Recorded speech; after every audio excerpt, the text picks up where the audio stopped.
Hello friends, and welcome back to my channel.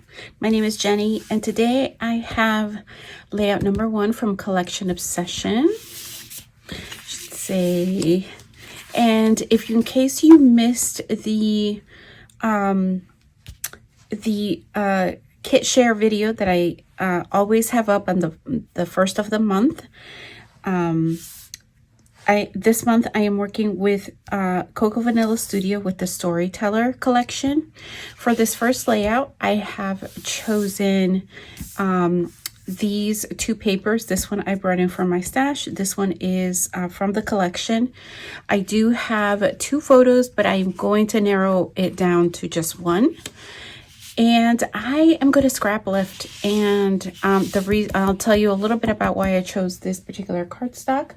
I'm going to scrap lift Sophie Delorme, who is from the Cocoa Vanilla design team. Look at this. Hopefully you're not getting a ton of glare. Look at this beautiful layout. I just could not resist.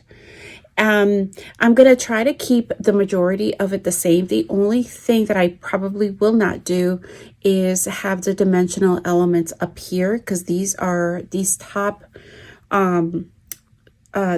row of paper is actually rolled under. So I don't want the bulk, but everything else I'm going to try to keep somewhat the same. And I am going to give it a shot to try to do some watercolor under here. Mixed media, I know, which is why I brought in the basil, the marshmallow, just because it's quite a bit thicker, and it's really great for mixed media. And I won't have to, I hope I don't have to use gesso. I think that's what I remember. It's been a while since I tried using it for mixed media, but I'm going to give it a whirl. I'm going to use the paper in one of these directions so that the colors are going horizontally at the top and the bottom. And then I do have the rest of the a couple of items from the collection, the die cuts and things to be able to bring in for this first layout. So I'm excited to share that with you guys. All right, so let's get going, and I'll be back. Hey guys, I am popping back in to kind of show you the layout so far. So it's a little warped, but it's not bad. I think it'll flatten out once I put some weight on it, or it gets in an album. It's not too bad, but I really enjoy doing the watercoloring. It's been several days since I've kind of done this in steps. Obviously, like, work always gets in the way. It's a thing. But what's left? Since I decided not to do any of the curling bulkiness that had been on here in the inspiration layout, I am going to bring in this beautiful floral, I guess it's a ribbon, that was in my stash and in my Dirty Little Secrets bin. I will link all of that if you're interested. I did a whole share of my Dirty Little Secret bins, things that I've just had in my stash for a really long time, just never got rid of. Anyway, so I'm going to put that up there. I have my stitching stuff here because I similar to the layout, I am going to do a little bit of stitching here for around the butterflies. And then all I have to do is just finish journaling down here, and we'll call it good.